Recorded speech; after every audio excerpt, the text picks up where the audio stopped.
squisito, squisito. Cosa c'è dentro? Caffè radioattivo, credo.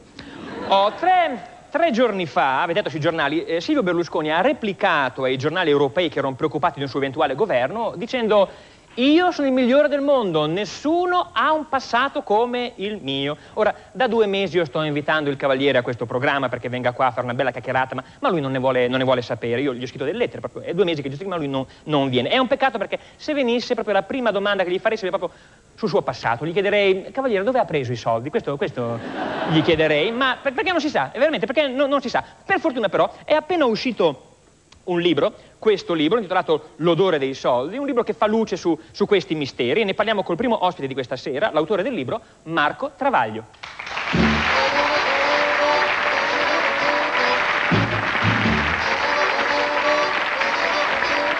Like the wallpaper sticks to the wall.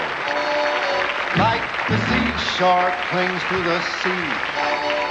Like you'll never get Buonasera Marco, benvenuto. Buonasera. Ho letto questo libro d'un fiato, è veramente molto interessante, l'hai scritto con Elio Veltri, che è membro della Commissione Antimafia e Giustizia, Origini e misteri delle fortune di Silvio Berlusconi. Questa in effetti è una cosa che non so gli altri italiani, non so i giornalisti italiani che non ne parlano mai evidentemente, ma io mi sono sempre interrogato su questo mistero. Innanzitutto vorrei fare una premessa, perché poi in genere mi accusano sempre poi di essere fazioso, cose di questo genere. Tu scrivi per Repubblica, per L'Espresso, per Micromega, eccetera. Sì. Sei di sinistra? No. Non sei di sinistra? Oh, meno male, quindi possiamo parlare tranquillamente. Diciamo che ho trovato asilo. Hai trovato asilo? In questo gruppo, ma io ho lavorato con Montanelli finché Montanelli ha potuto lavorare in giornali liberi. Quando glieli hanno chiusi o lo hanno messo in condizioni di andarsene, non ha più potuto dirigerne, e quindi sono felice di aver trovato asilo in un giornale altrettanto libero. Quindi il tuo maestro è Montanelli? Sì. Montanelli, il quale ha dichiarato recentemente: Berlusconi è il macigno che paralizza la vita politica italiana. Sì, lo chiama il piazzista di Arcore, quando è in pubblico, in privato. Peggio? Ah, ok, vabbè, non vogliamo saperlo perché poi non vogliamo finire in tribunale, ovviamente. Tu hai anche uno stipendio pignorato, mi sembra di ricordare? Sì, dall'onorevole Previti. Per quale motivo? Ogni mese preleva 1/5 del mio stipendio. Ora, essere pignorati è già abbastanza seccante, ma devo dire che essere pignorati da Previti è proprio il massimo della vita. Tu lavori per Previti? Anche. Per aver scritto una cosa vera, e purtroppo non sono riuscito a convincere il Tribunale di Roma, e quindi spero nell'appello, spero di vincere in appello, così dovrà restituirmeli con gli interessi, sarà divertentissimo. Sarà divertentissimo, ci saremo, facci sapere. Io ho letto questo libro, alle prime 2 pagine ho detto: ok, qui saltiamo per aria tutti quanti, perché ci sono delle cose veramente sconvolgenti. Io mi rifarei proprio dall'inizio. Cavaliere, dove ha preso i soldi, no? In questo libro innanzitutto si parla di teoremi? Sono i soliti teoremi delle toghe rosse o sono fatti? Ma in questo libro si parla di documenti. Ci sono dei documenti che andrebbero spiegati se in Italia le interviste contemplassero delle domande. Il problema è che in Italia abbiamo inventato questo genere letterario dell'intervista senza domanda, almeno quando il politico è l'ospite.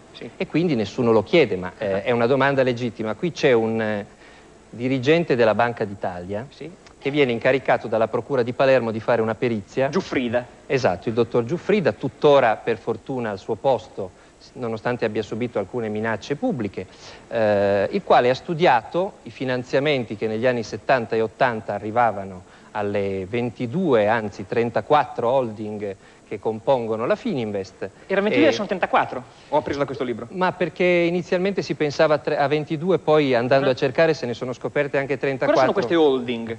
Beh, sono diciamo dei contenitori di denaro, denaro che passa tra l'una e l'altra in un complicatissimo sistema di scatole cinese, molto spesso non si capisce poi alla fine da dove è partito. Infatti questo tecnico di Banca d'Italia, che diciamo non è uno stalinista, ecco, è un'espressione del capitalismo, no?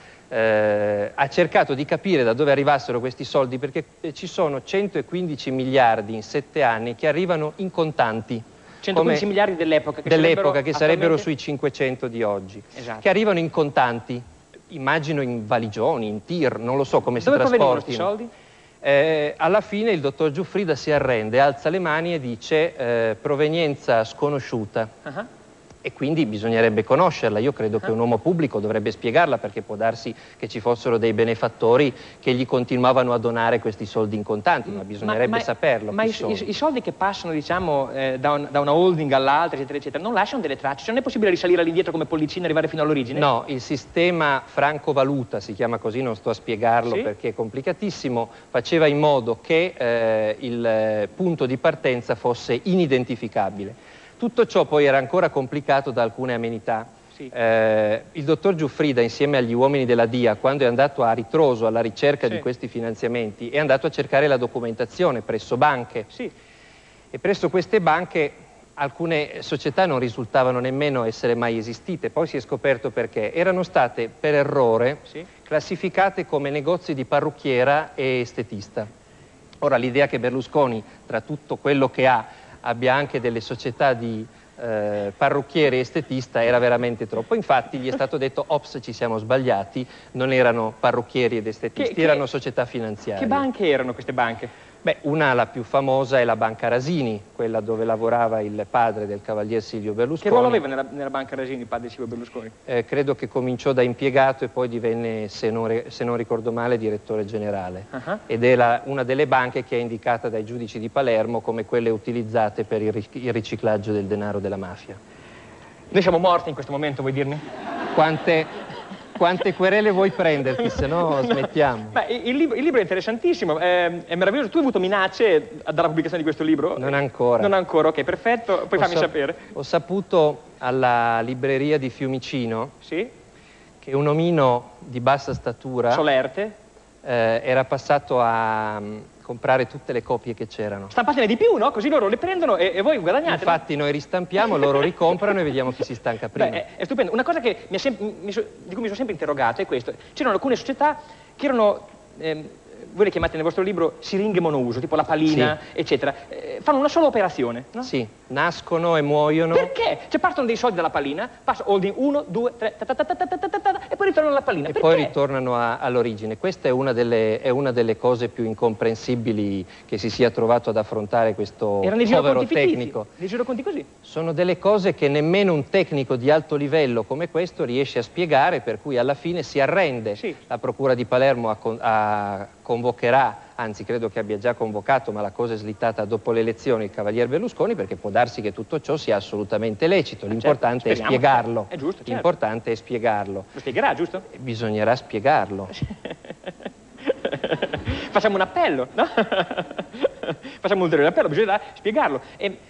Voi parlate di due fasi dell'impero Fininvest, diciamo. Una prima fase dagli anni 70 fino all'83 è la fase che abbiamo appena descritto, mi pare di capire, dove piovono miliardi, non si sa da dove, praticamente. E una seconda fase invece, diciamo il CAF, Tangentopoli fino alla legge Mammì. È la fase Craxi, quando Craxi diventa Presidente del Consiglio. Esatto. Voi però dite una cosa interessante che io non sapevo, e cioè Craxi ha partecipato alla fondazione di Forza Italia? Ah, quello è un altro documento straordinario. Secondo me.